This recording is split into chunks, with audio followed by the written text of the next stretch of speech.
informar con mucha tristeza el fallecimiento del señor Aldo Zucolillo. El empresario y periodista Aldo Zucolillo siempre será considerado uno de los referentes de la comunicación en nuestro país. Zucolillo marcó un hito en la historia de los medios de comunicación al fundar el diario ABC Color en el año 1967. Fue uno de los luchadores incansables de la libertad de expresión durante la dictadura de Alfredo Stroessner.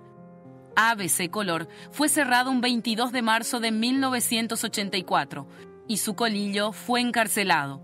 El periódico fue reabierto en 1989 luego de la caída del dictador Stroessner. Con una línea editorial opositora a la clase política y como bandera la defensa de los intereses paraguayos en las hidroeléctricas binacionales, el periódico se supo posicionar como el defensor de la democracia, la Constitución, de las causas nacionales y principalmente de la libertad de expresión. Un gran profesional, un gran periodista. Ya durante 50 y un poquito de años vivió su vocación periodística. Encontró siempre motivos para expresar su aplauso o su crítica o su censura, pero siempre con la idea puesta en el país, para cuyo mejoramiento ha contribuido mucho con ABC Color, ¿verdad?, de su prédica diaria. Frente a todas las vicisitudes que le tocó vivir hasta ahora, nunca se doblegó, siguió firme con sus ideas, con sus propósitos, con sus proyectos. Esa es una lección estupenda que le deja a los periodistas jóvenes. El director de este prestigioso periódico y uno de los hombres más influyentes y poderosos del país falleció este sábado a los 89 años, tras ser internado el jueves pasado a causa de un accidente cerebrovascular en un sanatorio privado de la capital. Mientras, los mensajes de consternación acapararon las redes sociales y los medios de comunicación. Me golpea porque es un compañero invicto, no se rindió jamás. Y bueno, muere de pie, es lo que puedo decir. No dudó nunca de su principio y fuimos grandes compañeros de toda la historia de lo que queríamos por la libertad. Se murió un grande y de pie.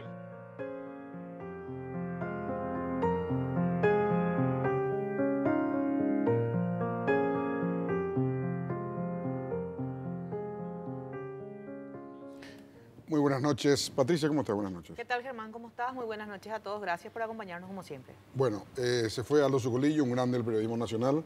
Indudablemente, un hombre que la historia de este país en 50, 100 años lo va a recordar y lo va a estudiar con suma profundidad, puesto que marcó un hito.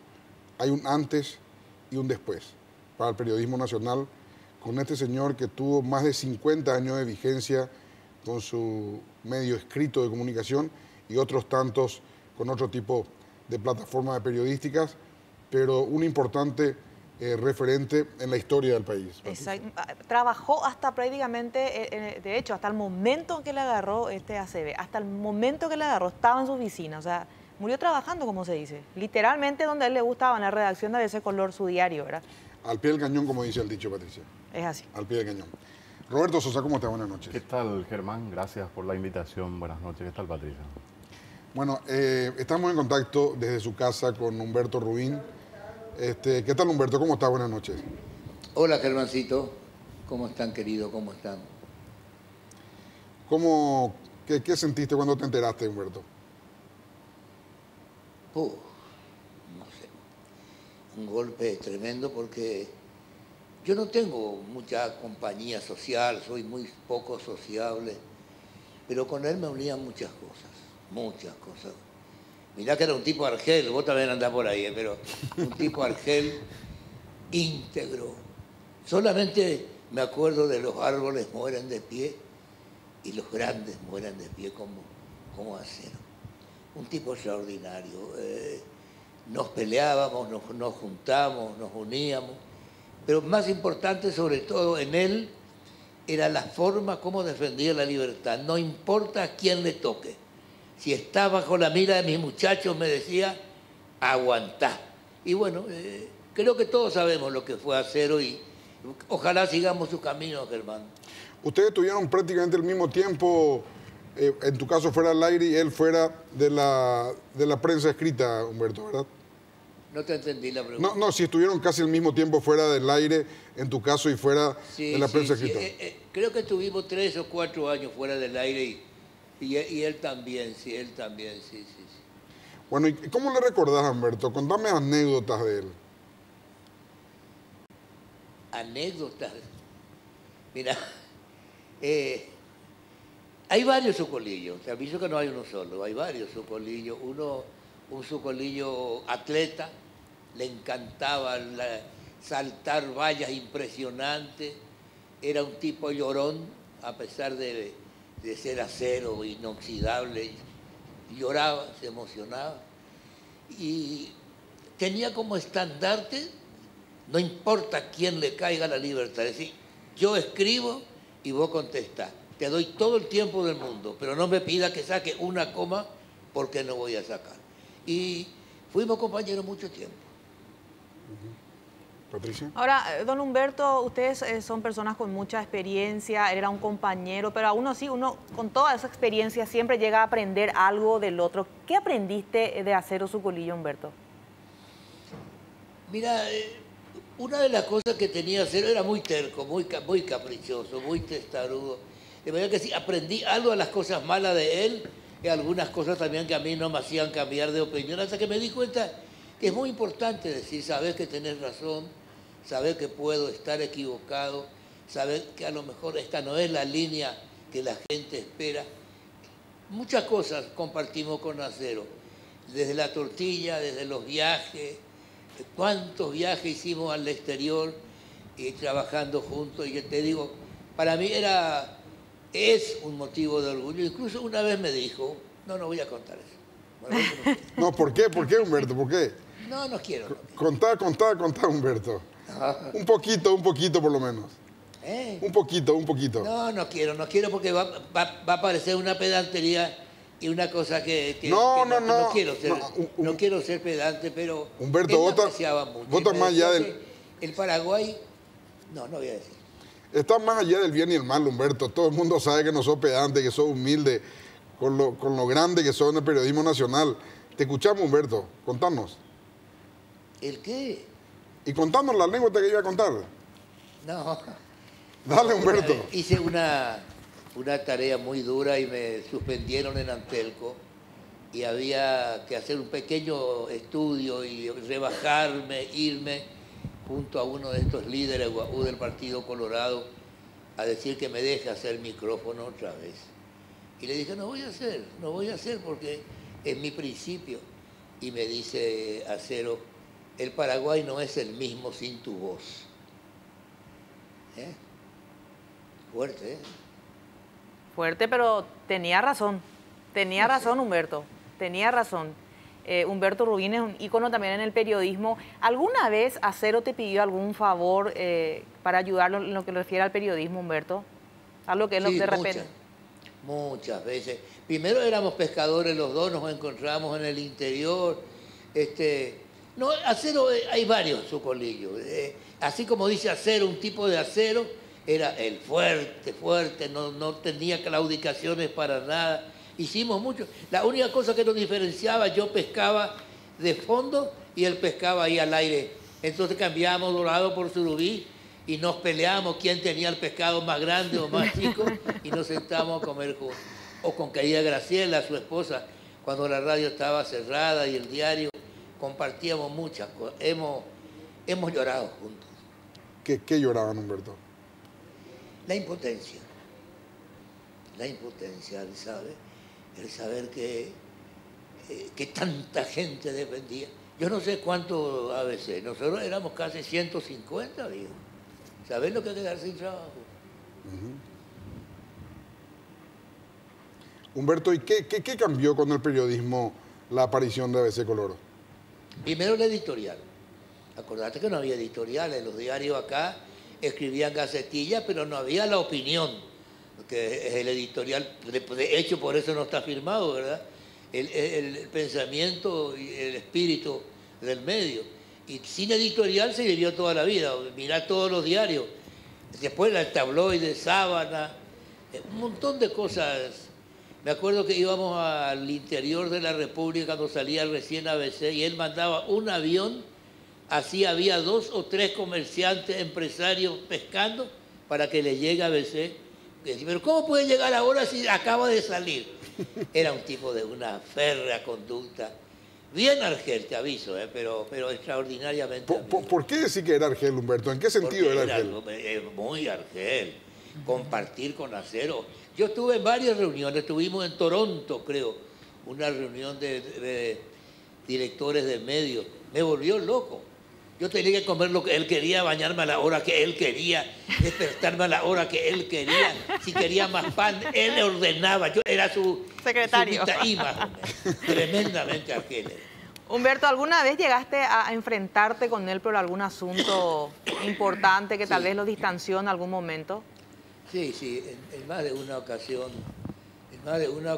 tuvimos algunos problemas sobre todo en lo que hace a la transparencia y a guardar ciertos conceptos que yo quería y creía que se podía eludir. Y entonces le decía, Cero, está mal lo que estás haciendo. Esto, si no tenés la recontra confirmación, estás dañando a mucha gente. Y bueno, pero tampoco yo también haré varios daños sin darme cuenta, ¿no? ¿Y como hombre de negocio cómo era Humberto? ¿El qué? Como hombre de negocio, Acero Sucolillo como hombre de negocio. Lo que vos quieras. Él podía hacer el negocio que quiera porque sabía de todo. Él sabía y se proponía y lo lograba. Era 6 o 7 años mayor que yo. Yo tengo 83 y él murió con 89. 6 años. 6 años. 6 años de diferencia y te puedo asegurar que hasta ahora me acuerdo perfectamente su forma de tratar, de emprender los negocios y repito, no claudicar jamás. Yo me acuerdo que fui preso 100 veces por que se abra ABC, que se abra ABC, que se abra ABC. Una vez Coca de Lara Castro estábamos en la catedral y éramos 15 y me dice Lara Castro, Coca, le tengo más miedo a la indiferencia que a Stroessner. No había más de 15 personas pidiendo que se abra ABC y de las ventanitas sacaban un pañuelito para saludarnos del miedo a que se comprometan. Era el momento que ya pasaron, ya no sé ni si vale la pena recordar. Sí, vale, Humberto, vale. Es una referencia que va a quedar para la historia. Humberto, ¿por qué él tenía tantos negocios, pero se dedicaba a ABC Color? Tenía negocios mucho más grandes que ABC Color, sin embargo, él se dedicaba a ABC Color y no al resto de los negocios en el día a día, digo. Se dedicó mucho también a su shopping en una época, pero no sé, realmente, es más, él bastante mal escribía algunas cosas, te aviso que no era tampoco muy bueno, porque él era un gran empresario, pero no sé si buen periodista. Ahora, en la fe y la emoción que ponía para que la verdad, hay un dicho que dice, la verdad se hizo de piedra para que duela, porque si la verdad fuera de pluma, no le dolería a nadie. Y esa es lo que yo aprendí de él. Humberto, ustedes tenían mucho en común porque son los pocos dueños de medios que también son periodistas, que también manejaban, en tu caso seguís manejando tu propio medio. Es muy diferente cuando el propio dueño toma el micrófono y habla o toma una editorial y manda a hacer una editorial dependiendo del pensamiento suyo. No sé lo que en la parte final no te escuché muy bien, pero yo ya te pedí disculpas a vos, una vez nos peleamos tanto vos y yo, ¿te acordás? No, te llegué a pedir disculpas. No importa, Humberto, sí, ya pasó. Fue apenas un enojón de segundos, de minutos. Sí, en serio. Totalmente. Pero con Germán no me voy a mí. Con Germán no hay a él no le pida. Que vale. Sí, qué bárbaro. ¿Qué, Germán? ¿Sabe chistes nuevos, Germán, o no? No. ¿Dónde era que una vez nos fuimos y nos morimos de risa? Se había inaugurado... ¿Eh? No, y vos no creías que yo tenía un chiste de judío, pues yo te sorprendí con el chiste del judío. Así fue. Cuidado. ¿Viste cómo Humberto, Germán? Sí. Humberto, me desafió un chiste de judío, Humberto, Sí. y le conté y se rió muchísimo. Me dijo, me ganaste, me dijo. Qué bárbaro. Sí. Ahora, ¿Y cómo fue cuando, bueno, termina lo de Stroessner, se reabren los medios? ¿Qué anécdota tenés de esos momentos, Humberto? Y había que rehacer acordate que la gran diferencia con Acero es su fortuna. Comenzar de cero era empezar a comprar una válvula, era empezar a comprar un pequeño transformador, salir al aire como sea. La gran diferencia es la fortuna de Acero y el trabajo que hacía yo. Eso siempre ponía como freno. Freno, digo yo, para poder crecer al lado de él. Yo compraba una camioneta de móvil a 20 cubotes y él compraba 20 autos al contado, por ejemplo, para sus móviles. Imagínate si hay diferencia. ahora, Humberto, ¿cómo ves el futuro de ABC Color sin Acero Sucolillo, que era el alma de ese medio? Siempre pienso qué camino tomará Natalia, porque ella está al frente, no sé, realmente no sé, porque acuérdense ustedes de Ángel Arias, que fue su administrador durante años. Sí. Y sin embargo, fíjense ustedes que el hombre que hizo el diario, el hombre que mantuvo años y años de madrugada, un día lo echó, le dijo, andate, no quiero saber nada contigo, por un motivo que había. Uno decía, a ver, ¿cómo lo puede echar a Ángel Arias? Así era, tipo, ámame o déjame, era hacer. Sí, podemos decir de Acero, Humberto, que ponía y sacaba presidente, una frase tan utilizada en los últimos días. ¿Puedes confirmar o afirmar también eso, o que él ponía y sacaba presidentes, como se dice? No sé. A cada uno de nosotros seguramente nos daban alguna jerarquía que no teníamos. La gente sabe elegir. Lo único que te digo es que si la gente lee un diario, escucha una radio, ve una televisión, es porque algo la atrapa y por la credibilidad. Si vos no tenés credibilidad, no existís. Humberto, una tapa de diario, digo, las tapas de ABC Color movieron a muchas personas, ¿verdad? ¿Cuánto creía Acero Sucolillo en las tapas? ¿Qué importancia le daba él en los comentarios que tenía contigo de las tapas? No, sí, se metía mucho, claro. Él andaba con un grabador, yo no ando, él andaba con un grabador, Acero, cualquier cosa que hacía grababa, volvía, releía, miraba. Era un periodista de alma, a pesar de ser un ferretero, o vendedor de muebles, o vendedor de terreno, ¿verdad? Yo lo recuerdo con mucho cariño y te digo, siento muchísimo su muerte. Es un hermano que murió. Humberto, ¿sentís que te quedás un poco solo, por decirlo de alguna manera? Porque así como lo describís como un hermano, un compañero de lucha, pasaron miles de cosas juntos durante la dictadura, que es lo que más recuerdan seguramente. ¿Sentís que te quedás sin un compañero en ese sentido? Sí. No quiero ser injusto porque yo sé que hay mucha gente que se va a jugar y se juega la vida, pero sí, yo me siento solo ahora, sí. Qué difícil. Qué difícil. Es fuerte que, Humberto, ya me siento solo, ¿verdad? Porque... Si vos pudieras hacer una tapa del diario del día siguiente de la muerte, o sea, el diario que hubiese salido hoy, ¿qué hubiese puesto en esa tapa, Humberto? Si yo hacía la... Si vos podías haber hecho la tapa que salió hoy en ABC, ¿cómo hubieses titulado la muerte de Sucolillo? Y murió un hombre digno, valiente, creyente en la libertad, que es lo más importante en la vida de un ciudadano. Humberto, ¿cuál es el legado que deja él finalmente, vos decís, para con sus hijas y bueno, todos los que se quedan en el diario a seguir los pasos? Bueno, no va a ser fácil porque no tengo idea cómo se dirige un diario. Fíjate vos que en la radio, ahora ya mis hijos están más que yo, pero no sé, tengo pensamientos a ver si cómo se va a portar, quién va a ser el director, porque sea como sea, siempre le consultaban a Acero. No hay ninguna duda, si estaba algún problema, vamos a consultar con Acero. Ahora, ¿con quién vas a consultar? No sé. ¿Cuándo fue la última vez que hablaste con él, Humberto? No hace mucho. No hace mucho porque tuve un problema con mis árboles.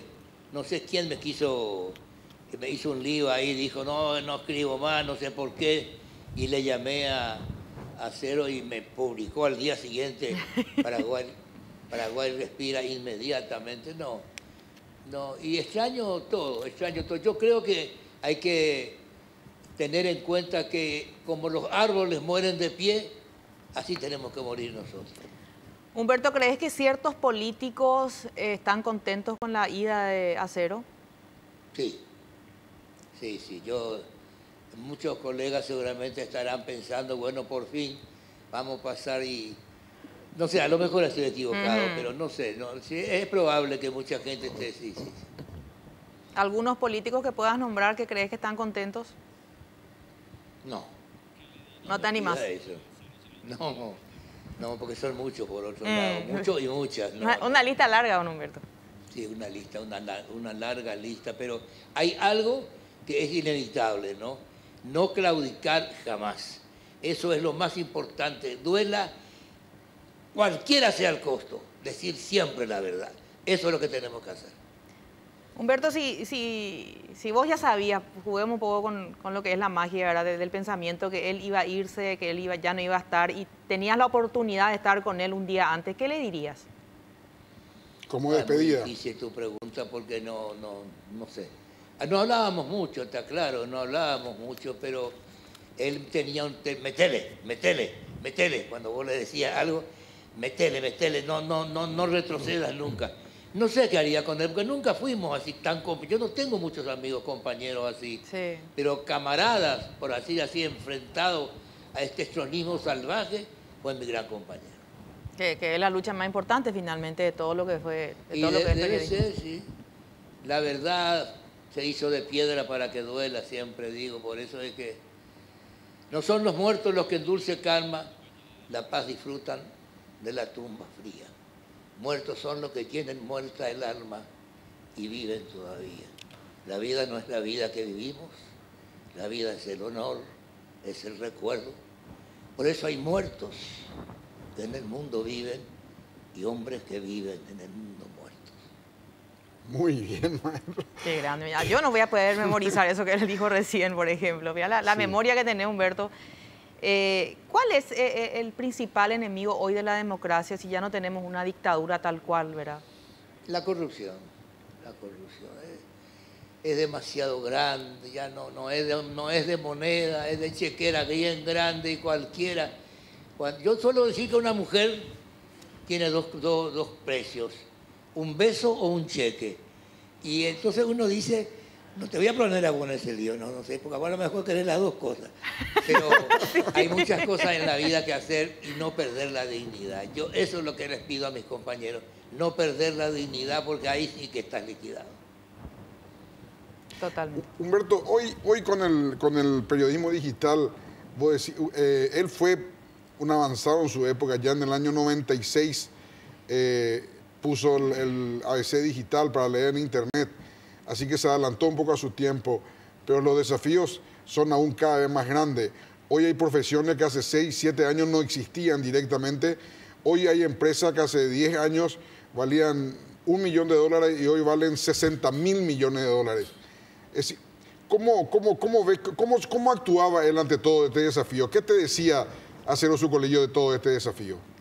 Nada, él decía que hay que luchar y acercarse a la realidad lo más pronto posible. No te engañes, tarde o temprano tenés que actuar exactamente así. Cualquiera sea la modernidad que exista y el costo, vendé tu vida si es necesario, pero tenés siempre lo más moderno para un medio porque es a beneficio de la gente, ¿no? Sí. Humberto, vos tenés entrevistados que se niegan o políticos en este caso, que se niegan a darte una entrevista, por ejemplo. Hay gente que te tiene miedo a la hora de que vos le puedas hacer una entrevista.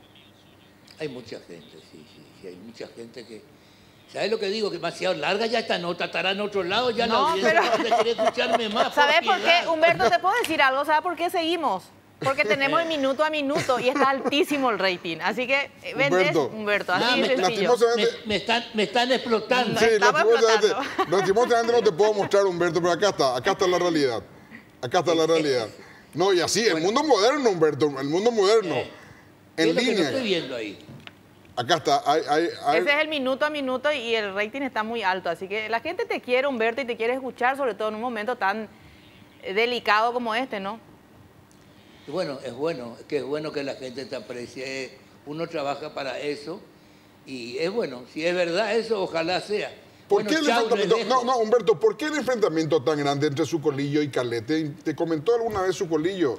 ¿Por qué, ¿por qué esas, creo que 80 tapas que le llegó a dar Sucolillo a Calé Galaverna?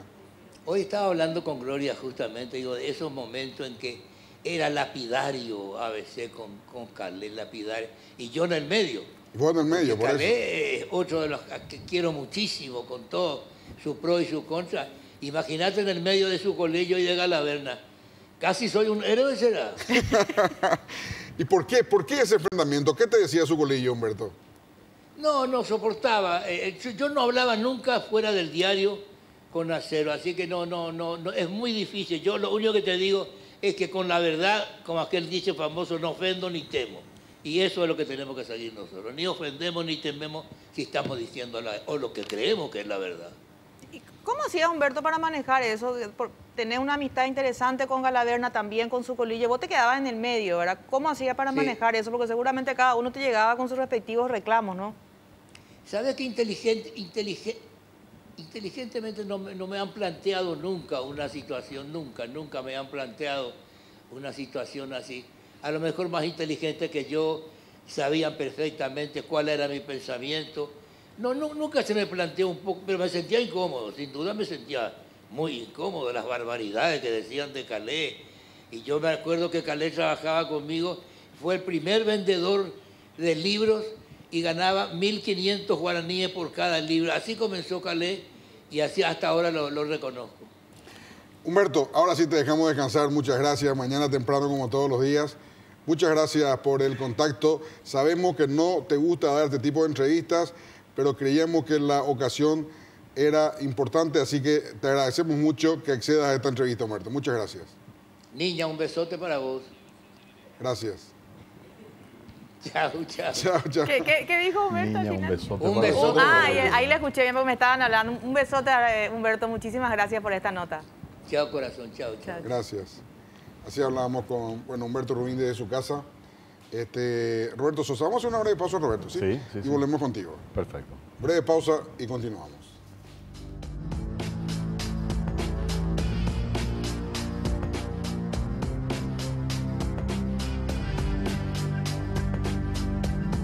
Estoy pintando un cielo nuevo con los colores esperanza y amor. Estoy abriendo muchas ventanas para que entre la luz del sol.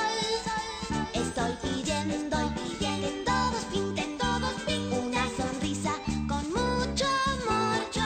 Con el trabajo de nuestra gente disfrutaremos un tiempo mejor. Mucho amor. Con el trabajo de nuestra gente disfrutaremos un tiempo mejor. Estoy pintando un cielo nuevo. Pintemos todos juntos una sonrisa en el rostro de la patria. Es un deseo del diario ABC Color. Estoy pidiendo que todos pinten. Estoy pintando un cielo nuevo con los colores esperanza y amor. Estoy abriendo muchas ventanas para que entre la luz del sol. Estoy pidiendo que todos pinten. Roberto Sosa, bueno, todavía no le dije que Roberto Sosa, periodista de ABC Color hace varios años. Sí. Bueno, Roberto, ¿ya te enteraste? ¿Cómo te enteraste? Bueno, yo estaba en el sanatorio al momento que... estaba en el sanatorio. Yo estaba en el momento allí en la puerta donde estaba de terapia intensiva, porque estaba en contacto permanente. ¿En la puerta de terapia, Roberto? En la puerta de terapia. Estaba mucha gente allí con la familia y resulta que como ya la situación era muy complicada, estábamos preparando un poco cómo iba a ser la edición, las instrucciones para cada medio, cómo lo íbamos a manejar y qué íbamos a hacer con el diario. Entonces estaba haciendo un poco de nexo yo allí y Armando Rivarola desde la redacción del diario. Y yo estaba en ese momento. O sea, ¿Y ahí vino la información? ¿Cómo fue? Allí vino la información. ¿Quién trajo la información? Y la información vino por la propia hija, que es Natalia Zucolillo. Nosotros tenemos una trabajadora social que se llama Carmen. Ella es una persona que está muy cerca de todos nosotros siempre que en situaciones como esta.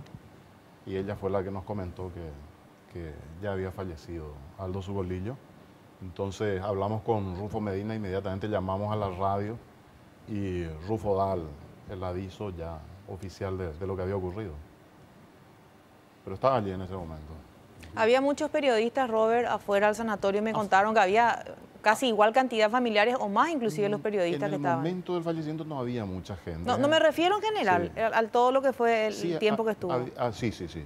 Mucha gente estuvo siguiendo desde afuera lo que estaba pasando, intentando un poco obtener alguna información. Desde un principio nosotros sabíamos que la situación suya era muy complicada porque fue un ACV muy severo, un derrame muy grande. Por supuesto, uno nunca pierde la esperanza, ¿verdad? Los familiares siempre mantuvieron esa esperanza, pero sabíamos que era muy complicado. Sabíamos que era una situación difícil. Él había vuelto del Chaco esa mañana del jueves, directamente del aeropuerto, fue al diario, se sintió mal en horas de la siesta. O sea, estaba en el Chaco. ¿En qué parte del Chaco? No sé en qué parte del Chaco. Pero vino en avión. Vino en avión. Pero sí, llegó hasta la redacción. Llegó hasta la redacción, estaba trabajando, se reunió con varias personas, estaba corrigiendo el editorial como lo hacía todos los días. En un momento dado se siente mal y le llama a la secretaria, le toman la presión, ven que está muy alta, inmediatamente llaman al chofer para preparar el vehículo y lo llevan inmediatamente. Él sale caminando. Él sale caminando. Él sale caminando con alguna renguera. O sea, no se desmayó en ningún momento. No. En el diario no. Él fue consciente, llegó al sanatorio, habló con el doctor Carmelo y en ese momento creo que pierde el conocimiento. Por lo menos esa es la información que yo tengo. Bueno, me gustó mucho eso que me contaste. No, acá me gustó, pero sí, quiero verlo, Roberto. Caló, que es directamente Caló un genio. Es una institución para nosotros. Caló es como una institución para nosotros. Es una institución. Sí, sí. No, lo que pasa es que es un genio, lo que tiene Caló es que todo es brillante. No es que de repente le pega 2, 3. Es todo brillante. Todos sus dibujos son espectaculares. No es que de 100 dibujos te hacen 20, 30 buenos o muy buenos y 10, 20 menos buenos y el resto es increíble. Carlos es un muchacho del Chaco que él encontró en el Chaco. Carlos es de Puerto Casado, Carlos Sosa. Él es una persona que hace muchísimo trabajo en el diario, desde la reapertura prácticamente. Él es joven, él tiene 50 años aproximadamente, tiene casi mi edad. Por eso digo que es joven. Es joven. Pero yo tengo la experiencia, te digo, Germán, esto muy poca gente lo sabe. Yo trabajo todos los días con Carlos, porque todo lo que va a salir en el diario pasa por mis manos. Entonces, yo como que le doy un chequeo final a lo que él está haciendo por si haya algo que cambiar, algo que... Por supuesto, yo no entiendo nada. Yo miro la parte más del mensaje que tiene lo de Carlos, pero por supuesto, yo no... Si una vez le dije algo, habrá sido... Lo que pasa es que en un dibujo... En años de historia. En un dibujo está toda la lectura política. Él tiene una lectura genial porque él va escuchando lo que ocurre en la radio, inmediatamente se le prende la lámpara, como que él ya vio la caricatura y por supuesto plasmarlo le lleva solamente unos minutos, ¿verdad? Y trabajamos mucho con él en diferentes aspectos, por ejemplo, lo del suplemento económico, un material, digamos, tan difícil de plasmarlo en una caricatura, él lo hace, pero inmediatamente. Entonces, como que refleja y tiene esa chispa y sabe el tema del momento y los detalles. O sea, Walt Disney o él se varía te hereda, Carlos. Y mira, yo creo que él es... ¿Por qué hablamos de Carlos? Justamente porque en breve seguramente vamos a poder ver la imagen del pintorcito, ¿verdad? El que pinta, el que cantaba la música de la tapa a veces, el pintor, el chiquitito y la rata. Lo que Carlos plasma un poco ahí es el sentimiento de dolor que tiene la rata. La ratita, que es su personaje. Que está en el suplemento siempre, ¿verdad? La ratita en realidad es él. La ratita es Carlos, es el personaje. Y el pintorcito, que es el símbolo, digamos, que por mucho tiempo, por supuesto, identificó a ABC. Entonces los dos están como inclinados haciendo una referencia y y lagrimeando por la situación, ¿verdad? Refleja un poco el sentimiento de lo que es la familia nuestra allá. ¿Vos tenés eso? Yo tengo eso. Y me puede enviar, Robert, y yo le envío a nuestro productor en breve. Inclusive puede mostrar tuvo una gran repercusión en redes sociales. ¿Cómo tomaron? Impresionante. ¿Cómo estaba la redacción ayer, hoy, antes de ayer, Robert? Porque...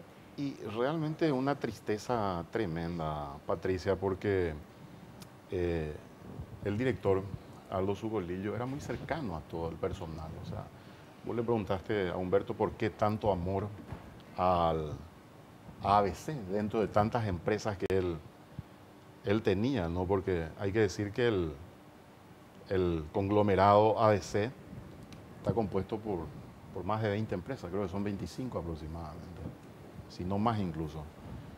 Y yo no coincido con Humberto, él era un periodista de alma, o sea, Aldo Zucolillo era un periodista, no solamente era el dueño, propietario, empresario, sino él era una persona que amaba la profesión, él era un hombre que pensaba de forma permanente en los problemas sociales, era un hombre que circulaba por la calle y veía algo y lo grababa en su grabadorita que después se desgrababa y se enviaba a cada uno en forma de memo, alguna instrucción, alguna sugerencia, alguna propuesta de tema, sacaba fotografías o pedía que se saquen las fotografías. Él andaba con su grabadora en su bolsillito y con su cámara también. Y estuvimos compartiendo un poco también en estas horas con él. Ahí está la foto. Esa es la caricatura. Ahí está el chiquilín, el pintorcito. El pintorcito y... El que cantaba la música que escuchábamos recién, ¿verdad? Estoy pintando un mundo nuevo, ¿verdad? Y la ratita, ¿verdad? Que es muy significativa, ¿verdad? Muy significativa lo de Carlos Goya. Y bueno, esto era, o sea, ese era Aldo Zucolillo, o sea, era una persona que estaba permanentemente mirando qué podía ser importante o qué problemas había o qué él creía que estaba mal o qué creía que estaba bien, porque muchas cosas también veía que estaban bien y también se daban instrucciones sobre eso, ¿verdad? O sea, era un hombre que estaba muy metido en el contenido del diario en su momento. Roberto, hay algunos, no voy a decir enemigos porque es muy fuerte, voy a decir adversarios clásicos de Acero Zucolillo o de ABC Color. Sí. Uno es Cartes, el otro de Calais, y hay así algunos adversarios clásicos, ¿verdad? A los cuales se oponía radicalmente. En el caso de Zucolillo, en el caso de Cartes, no tanto los 2-3 primeros años, pero los últimos 2 años se puso bastante a todo, golpeándole todos los días. ¿Cómo queda eso ahora? Nosotros hemos conversado sobre la línea del diario se mantiene y hoy el editorial de alguna manera traza un poco los puntos más importantes del ideario que tenía el diario y que va a seguir teniendo. O sea, cuáles son los objetivos fundamentales y cuáles son las líneas más importantes, ¿no? Y ahí está la libertad de expresión, la libertad de prensa, la libertad de pensamiento, la defensa de los derechos humanos, la lucha contra la corrupción. Una serie de elementos que hoy se describen un poco de manera resumida en ese editorial como objetivos, que él los tuvo como norte, con luces y sombras, por supuesto. Habrá cometido muchos errores, los cometió. Hemos tenido grandes discusiones, en algún momento públicas incluso con él. Y hoy queda eso como una hoja de ruta. O sea, yo personalmente creo que hoy ya hay con la manera en que se publica hoy la tapa del diario, hay un mensaje. O sea, el diario publica hoy los temas del día, o sea, no se ha cambiado la estructura. Me llamó la atención que pequeño, abajo pequeño está lo de su muerte. Lo de su muerte, él nunca quiso que se publique nada sobre él. O sea, un poco como una especie de cumplimiento de su voluntad. O sea, solo teníamos prohibido publicar una foto suya en sociales, por ejemplo. Eso sí era una norma, una prohibición que existía en el diario. Él no quería que se le hiciese referencias en publicaciones. Alguna vez se enojó porque se le hizo una entrevista en el pasillo del diario en un aniversario por tomarlo de sorpresa. No quería entrar a hablar a la radio. Era de perfil muy bajo, digamos, a través de sus medios. Sé que hablaba con algunos medios, alguna vez incluso en conferencias. Yo Roberto, a otros Patricia, periodistas, ¿verdad? Pero el año pasado, en junio, julio del año pasado, Estuve 1 hora 45, 1 hora y media con él en su oficina. Concurrí con mi hijo justamente porque le dije a mi hijo, quiero que le conozca una de las leyendas del periodismo nacional. Por suerte le llevé porque hoy ya no estaba, ¿verdad? Y estuvimos con él 1 hora y media, 1 hora 45. Traté por todos los medios, pero por todos los medios. Le dije, vamos a editarlo, vamos a entrevistar. Tenía su jockey... pescador, su jockey camuflajeado. Le dije yo, vamos a usar tu jockey. O sea, hice 1 hora y media, le martillé, le martillé y no hubo caso. Nosotros quisimos entrevistarlo, le propusimos varias veces y todas las veces se negó, pero rotunda y categóricamente. Y pedía que no insistamos en el tema. O sea, hoy tenemos algunas referencias, pero de eventos donde él participó. Tenemos algunas grabaciones, pero solamente eso. No, que yo sepa, al menos no hay ningún libro a prepararse sobre su vida, a no ser que alguien que estuvo muy cerca suyo pueda recopilar. Mañana, ¿cómo va a amanecer la redacción, Roberto? Y la redacción está triste, o sea, triste pero fuerte. O sea, hay una conciencia de que se cerró una etapa, categóricamente, eso es indudable. Hay una conciencia de que no vamos a tener otro Aldo Zucolillo. Él era único digamos, en su forma de ser, en su forma de actuar, de pensar, de manejar una empresa. Pero hay una convicción de que ha quedado un legado y un compromiso del personal con él y con la persona que le está reemplazando, que es la hija, Natalia Zucolillo. Natalia va a ser finalmente ya la directora. Natalia hoy ya aparece, si ustedes se fijan en el editorial, queda la consigna de fundador Aldo Zucolillo y la directora Natalia Zucolillo. Ok. O sea, ya hay un consenso de la familia en dejarla ella como la directora. Hay un consenso porque ella ya viene trabajando hace mucho tiempo. Claro, pero una cosa es venir trabajando y otra cosa es ser, Roberto. Sí, sí. Ya va a ser oficialmente la directora. Ella es oficialmente la directora. Ahora, Robert... De hecho, ella venía ejerciendo ya de directora en muchos temas. Pero bajo el mandato de su padre. En muchos temas de manera en este caso, ella se horizontaliza así mismo la decisión. Las decisiones tienen que pasar por ella, por supuesto, la familia también. ¿Cuántos hijos tiene Acero, Robert? Él tiene 3 hijas. 3 hijas. Pero ella es la única que se metía de lleno en lo que es ABC. Lo que pasa es que habiendo tantas empresas, ellos tienen que manejar de alguna manera toda esa cantidad de empresas que quedaron.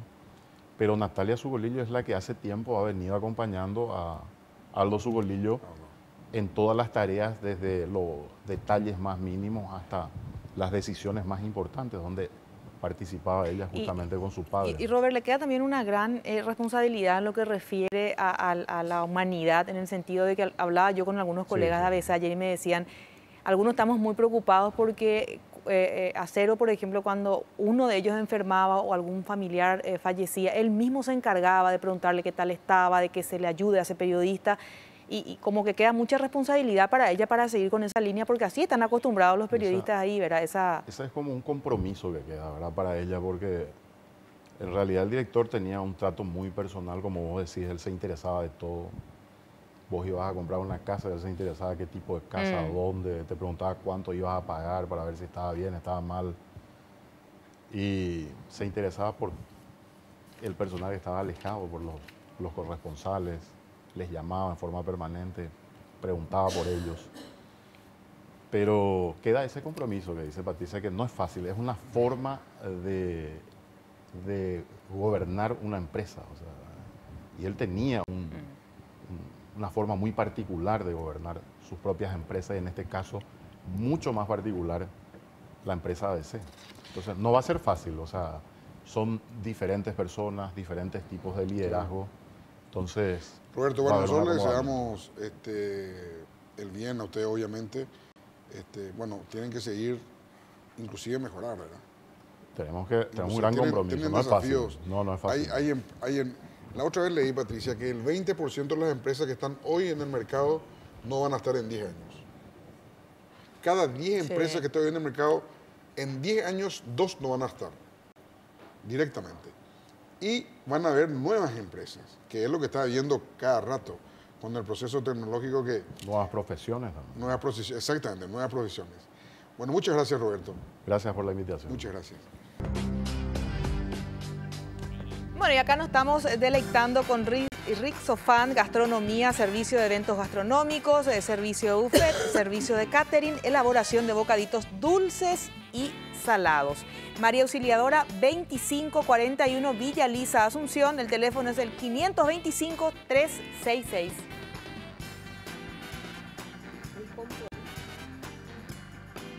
Bueno, Patricia, el tema de la salida procesal que hubo para con José María Ibáñez caló hondo y regeneró muchísimas reacciones. Bueno, en las redes sociales y en los medios masivos de comunicación también. Recordemos que José María Ibáñez robó al Estado, devolvió dinero y no se le dio ni siquiera el procedimiento abreviado para que tenga una condena, por ejemplo. Tuvo muchos beneficios, ¿verdad? Y obviamente eso genera molestia, ¿verdad? Genera molestia porque una persona que cobró dinero, ¿verdad?, para pagar a sus caseros y finalmente la justicia lo libera. Pero tenemos un informe de mamá. Hay un informe, a ver si vemos. En realidad se ha imputado a los denominados caseros por cobro indebido de honorarios con relación al señor diputado con los tipos penales que se le imputan son estafa.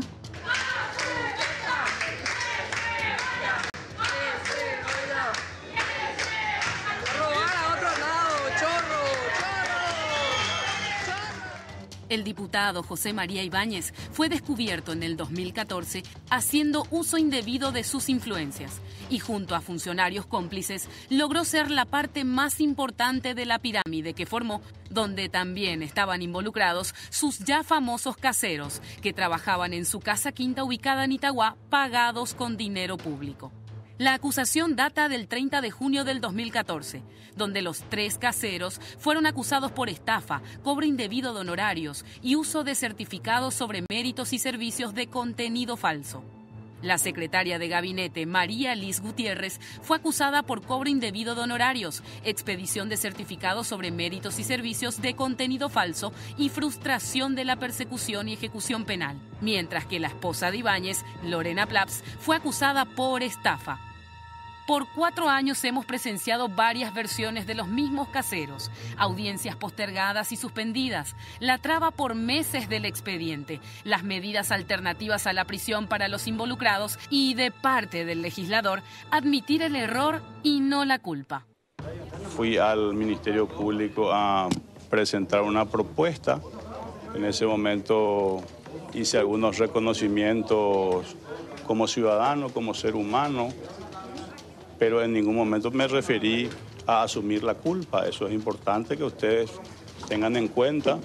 Reconocer errores no significa asumir la culpa de ningún delito. Inicialmente la Fiscalía pidió juicio oral y público, pero más tarde se allanó al pedido de la defensa de suspensión del procedimiento, alegando que el diputado ya reconoció el hecho y que busca resarcir el daño. Es por esto que el juez Julián López dictó que Ibáñez y su esposa donaran un generador eléctrico Hyundai valuado en 117 millones de guaraníes para el leprocomio Santa Isabel, mientras que los caseros y la funcionaria de diputados donarán 5 millones de guaraníes cada uno al Comité de Ayuda a Enfermos del Mal de Hansen en 12 cuotas. Bajo la premisa de que una persona que admitió la comisión de un hecho punible no puede seguir en el Congreso, varios legisladores de la oposición e inclusive del mismo partido de Ibáñez estarían analizando iniciar el proceso que le quitaría la investidura al diputado y con esto expulsarlo de la Cámara Baja.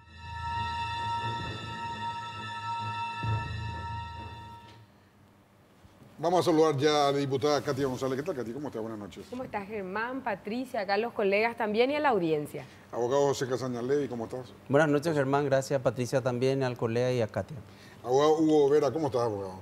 Muy buenas noches, ¿cómo están? Un saludo cordial a todos los colegas también, Patricia. Bueno, primero vamos a hablar del tema de la salida procesal.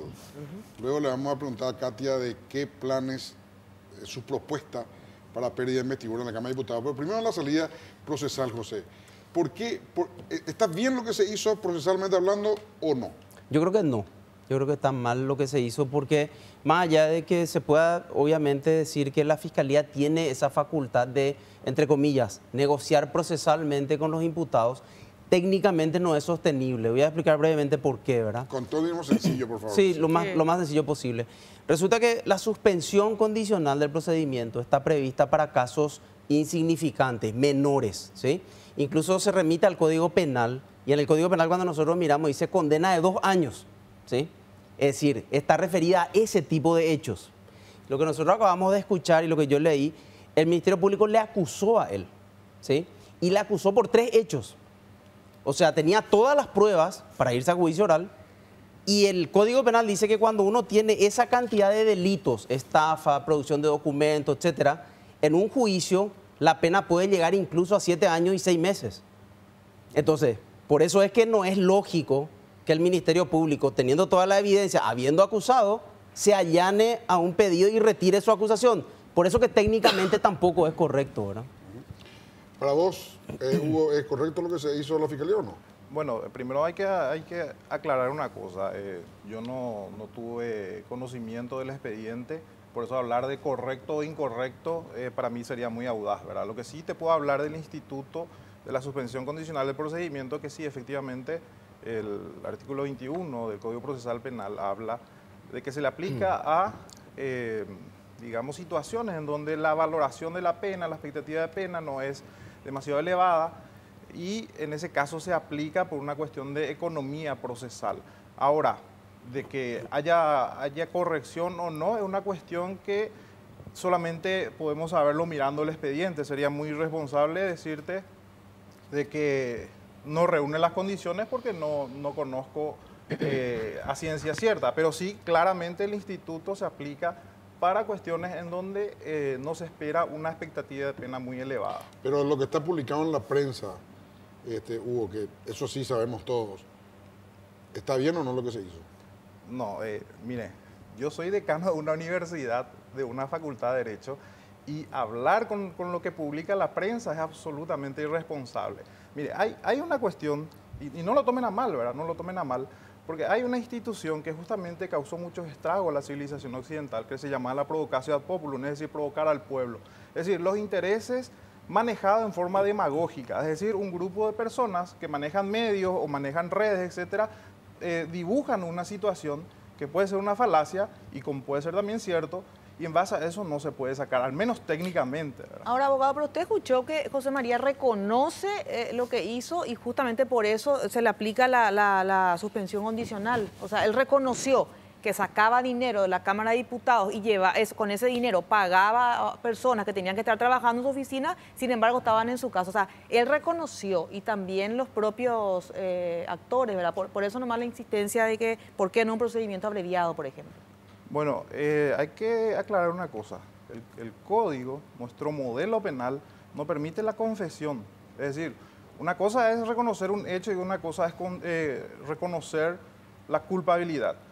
Cuando se reconoce un hecho, lo que se está haciendo es una negociación. Es decir, el Estado con el imputado lo que hacen es reconocer y hacen concesiones recíprocas.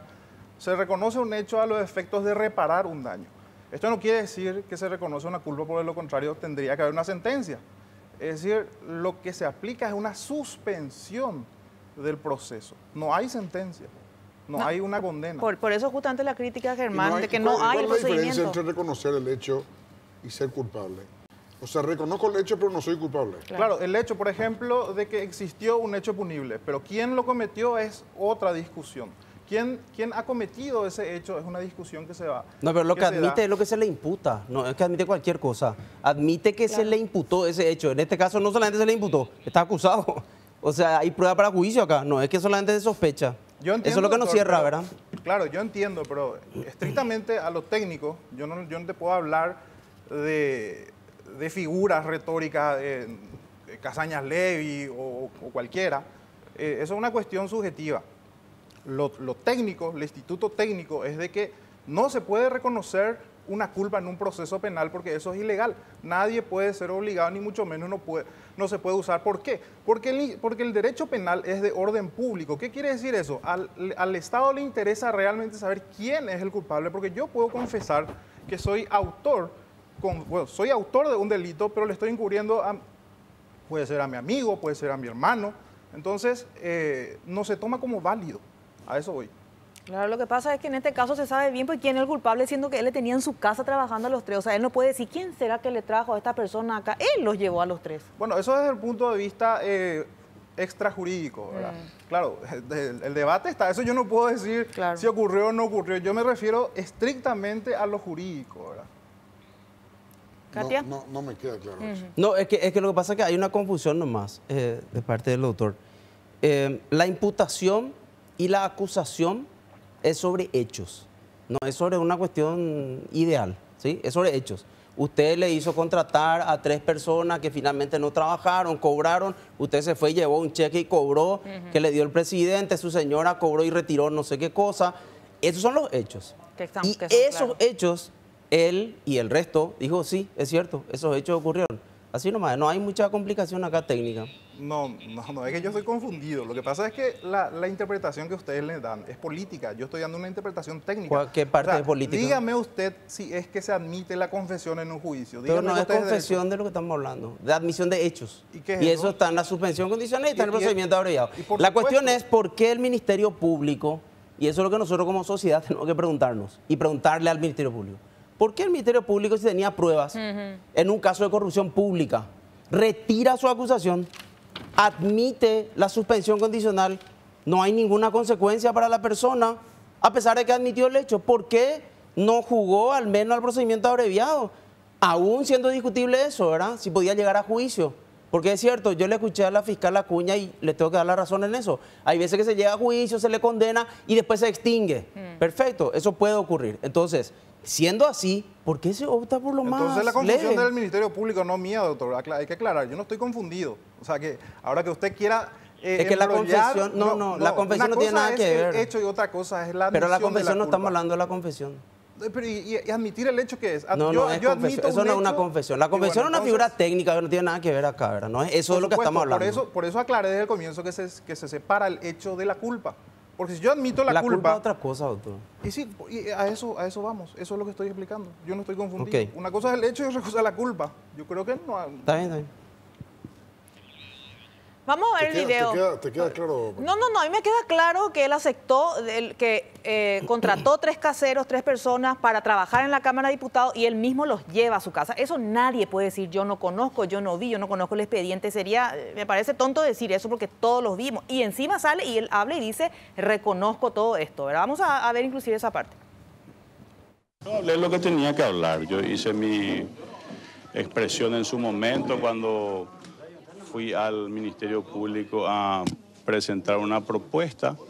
En ese momento hice algunos reconocimientos como ciudadano, como ser humano, pero en ningún momento me referí a asumir la culpa. Eso es importante que ustedes tengan en cuenta.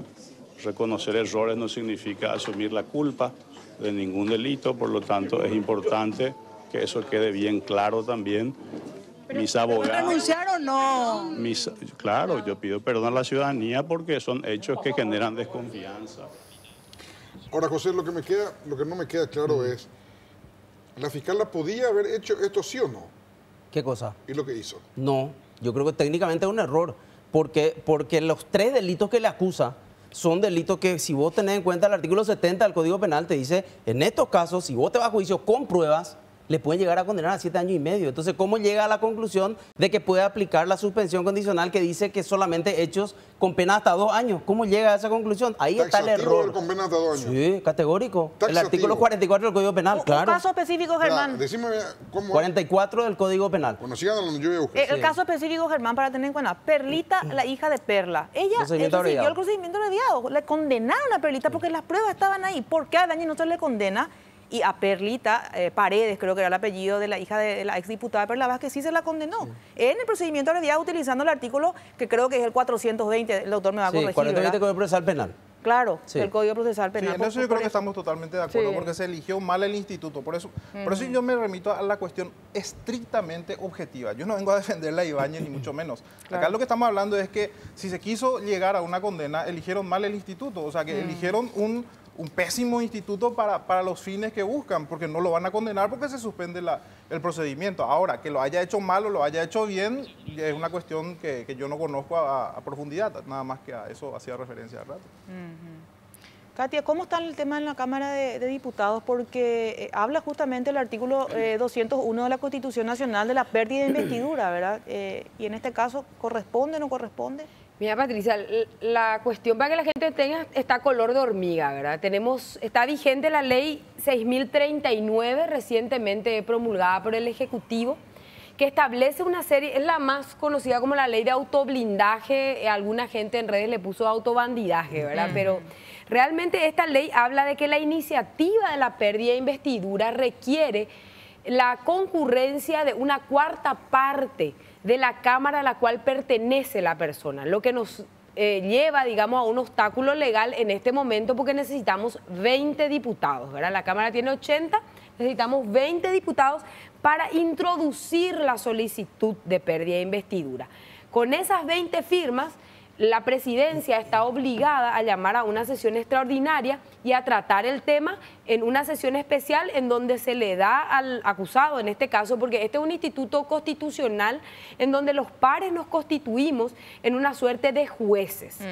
¿Para qué? Para imponer una sanción que es justamente desarroparle de la investidura que tiene y expulsarlo del Congreso.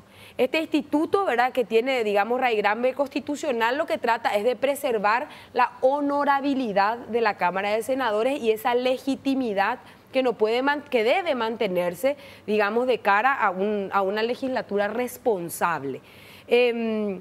Luego de las 20 personas se llama una extraordinaria, Ibáñez se defendería en esa extraordinaria y finalmente con 53 votos recién se podría quitarle la investidura. Claro, o sea, con el cambio de la ley. Es una cuestión de números, no es una cuestión de fondo, ¿verdad? Porque mucha gente, Katia, disculpa, me dice, no, ya recibió ya la sanción judicial, ya tuvo ya... A partir de ahora estamos hablando de una sanción política, que se trata de la pérdida de investidura. Claro, en primer lugar no hubo, ¿verdad? Pero esto es justamente, yo estuve investigando un poco este tema de la pérdida de investidura en derecho comparado, porque Paraguay no tiene demasiado de qué asirse, salvo el proceso que vimos en la legislatura pasada de González Daer y de Oviedo Mato, ¿verdad? En donde al no existir una ley reglamentaria se aplica, digamos, que cualquier diputado, bastaba un solo diputado, un solo senador para presentar la solicitud y que ésta se trate. Y con la mayoría simple ya se conseguía la pérdida de investidura. Hoy con esta ley vigente, que es la 6039... La modificada y promulgada hace una semana. Efectivamente, no podemos nosotros, si no tenemos la concurrencia de 20 firmas, hacerlo. Y esto no tiene nada que ver con la sanción civil, administrativa, penal, judicial, lo que sea. Este es un procedimiento especialísimo que, repito, lo que trata es de preservar justamente al Congreso de que en ese lugar estén personas solventes, ética y moralmente. Sí, yo comparto totalmente lo que dice la abogada Katia, porque ahí estamos hablando de una cuestión política. Ahora, si bien el artículo, si mal no recuerdo, es el 201 de la Constitución Nacional, habla, por ejemplo, para la pérdida de investidura, tráfico de influencia fehacientemente comprobada, por ejemplo. Uso indebido de influencia. El uso indebido. Y cuando hablamos de fehacientemente comprobado, estamos hablando de una sentencia firme. Sin embargo, como bien dice la diputada Katia, es una cuestión totalmente política. Si hay los números, no se salva a nadie. Es lo que le pasó también a Lugo, ¿verdad? Muchos discutieron si es que era correcto o era incorrecto. Cuando se llega a esa instancia, cantan los números, prácticamente un juicio político, ¿verdad? Bueno, vamos a hacer una breve pausa y continuamos. Acá encontré el artículo 44 y dice efectivamente, José, lo de los 2 años. Condena de 2 años. Condena de 2 años. Sí. Pero no dice solamente hasta 2 años. No, cuando la condena no supera 2 años. Sí. O si no, no se puede aplicar. El 21 del Código Procesal Penal remite a ese artículo. Por eso es que está atado a eso, pues, por eso que son hechos menores. No hechos graves, no puede aplicarse la suspensión a hechos graves. Ok, bueno, hacemos una breve pausa y continuamos.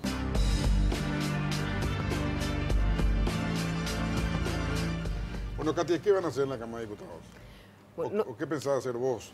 ¿Qué iniciativa tenés? Nosotros como individualidad muy poco vamos a hacer porque, repito, ¿verdad? Ustedes saben cuál es mi posición, saben cuál es mi posición histórica. Nosotros estamos conversando con bancadas de distintos partidos, en este momento fuertemente con Patria Querida, Coraje no nos falta, ganas no nos falta, pero tenemos hoy un obstáculo legal. ¿Cuál es el obstáculo legal? La ley 6039. ¿Qué es lo que yo diría que tendríamos que hacer? Salir a las calles. Si realmente esto nos parece importante, nosotros hoy hacemos un llamado a la ciudadanía que acompañe a través de una presión verdadera, porque se pueden conseguir muchas cosas si nos autoconvocamos en las plazas, si somos capaces de que realmente esto genere una hilaridad que presione a nuestros representantes, ¿verdad? Que estamos ahí 80, ¿verdad? Porque todo el peso sobre una minoría es difícil, ¿verdad? Y se puede pedir enjuiciamiento ante el jurado, enjuiciamiento del juez y la fiscal del caso. Se puede pedir, Cámara. Nosotros tenemos de hecho representantes de la Cámara de Diputados ante el jurado de enjuiciamiento de magistrados, sin embargo también se requieren mayorías. En el caso del diputado Edgar Acosta hubo justamente una acusación de la Cámara de Diputados por resolución. A Victoria Acuña, creo. Sí, sí. Que creo que es la misma de este caso. Sí, la misma. De vuelta. Sí. Pero necesitan 41 votos en este caso para volver a acusarla Para emitir a la ella o al resolución juez. para acusar. ¿Y el representante de la Cámara de Diputados en el jurado? Puede pedir que el caso sea traído para revisar. Eso tiene atribuciones para pedir por la ley de enjuiciamiento. ¿Y quién es? ¿Quién es el representante? Alvarenga. Eusebio Alvarenga. Sí, señor. Liberal. Liberal. Liberal. Este es un tema muy vidrioso, ¿verdad? Y claro que sí, este es un tema muy delicado, muy vidrioso, que va a seguir existiendo. Acá van a seguir existiendo caseros, niñeras, todo lo que ustedes quieran, porque nosotros necesitamos establecer un orden. En este momento, el sistema está desordenado y el sistema permite permear muy fácilmente este tipo de cuestiones. Es por eso que nosotros insistimos, en primer lugar, un Ministerio Público que no tiene una política criminal, que puede hoy tratar un caso de corrupción pública como si fuera un robo de garrafa. Vamos a seguir teniendo esto hasta que no tengamos un Ministerio Público fuerte y una Cámara de Diputados que permite, porque le regala a los diputados cuando entran 2 o 3 cargos para que haga lo que quiera. Doctor Casaña, él no tuvo entonces, José María Ibáñez, ninguna sanción. Termina este proceso, él no fue sancionado. La suspensión condicional, justamente lo que difiere del otro procedimiento del abreviado, es que en la suspensión si cumple a lo que él se compromete, que es la compra de los generadores y no sé qué otra cosa más. Firma trimestral. Sí, algo así. Sí. Al cumplir eso, a los 1 año, por ejemplo, si fue 1 año el plazo que se puso, se extingue y se archiva. No queda ningún tipo de antecedentes. Esa es la figura de la suspensión condicional. ¿Qué opina, doctor Hugo Vera? Bueno, cuando ocurren este tipo de situaciones, uno se da cuenta de que realmente nuestra justicia está cojeando, ¿verdad? Y es porque tenemos un modelo, a mi modo de ver, todavía totalitario. Todavía hay un cordón umbilical que le une a la clase política, que es a través del jurado de enjuiciamiento de magistrados y a través del Consejo de la Magistratura. Todavía los políticos deciden quiénes son los magistrados, todavía deciden quiénes van a ser los representantes del pueblo. Entonces tiene que haber reformas que corten ese cordón umbilical. Todavía no podemos hablar de independencia de la justicia porque todavía sigue dependiendo del poder político. Habría que ir pensando si conviene, si bien no va con nuestra cultura, un modelo de representación como el norteamericano, en donde son la ciudadanía o los abogados los que eligen a sus pares para un caso del jurado, por ejemplo, y en el caso del Ministerio Público, la gente. Así se va a ir divorciando, porque fíjate que el único lugar a donde se llega al Poder Judicial es que se llega sin el voto popular, y a los otros 2 poderes sí, ¿verdad? Entonces, son cosas que hay que ir pensando. De momento yo creo que vamos a seguir con estos errores, vamos a seguir con estas falencias, porque está herida de muerte. Es un modelo que hay que reformar totalmente. Por más de que tengamos los mejores diputados, los mejores senadores, los mejores jueces, es el sistema el que está mal, a mi modo de ver. ¿Y cómo solucionamos ese tema? Se tiene que hacer reformas profundas, estamos hablando de reforma constitucional. Sí, pero de cualquier manera, a mí lo que me parece y lo que me preocupa, y eso yo dije como crítica, no por el caso en particular, ¿verdad? Los fiscales tienen que entender alguna vez que ellos son representantes de la sociedad. Ellos no son dueños del cargo. No es que ellos pueden resolver lo que se les antoje, ¿verdad? O en cualquier caso hagan lo que quieran. No es así. O sea, acá justamente lo que hay que evaluar es si yo soy fiscal, Bueno, ¿cuál es la mejor manera de representarle a mi mandante, que es la sociedad según la Constitución? No pero puedo eso es muy yo tomar. idealista, doctor. No, está en la Constitución. Estamos hablando, está en la Constitución y en la ley. No, eso es idealista. No, es muy idealista en el sentido fáctico, ¿verdad? Porque, claro, pero cierto, eso es lo que no se está entendiendo. Eso es lo que los fiscales no entienden. No, hay que ellos no fiscales son dueños de su cargo. Que apenas le crece la barba, es decir. Y no son dueños de su cargo, son representantes de la sociedad. Y si yo tengo un caso de corrupción pública, donde hay gente que está robando dinero. Y donde hay una unidad especializada. De una institución como el Poder Legislativo, y yo tranquilamente decido que se vaya a su casa. O sea, es una cosa increíble. Vamos a una breve pausa y continuamos. Nos vamos ya. ¿Así? ¿No te querés quedar más? Es un tema que da para mucho. Bueno, muchas gracias, José. Al contrario, un placer. Gracias, Katia. Muchas gracias. Muchas gracias. Al contrario, muchas gracias por Muy amable por venir. Bueno, nos vemos el próximo domingo puntualmente a las 21 horas. Si Dios quiere, nos encontramos el próximo.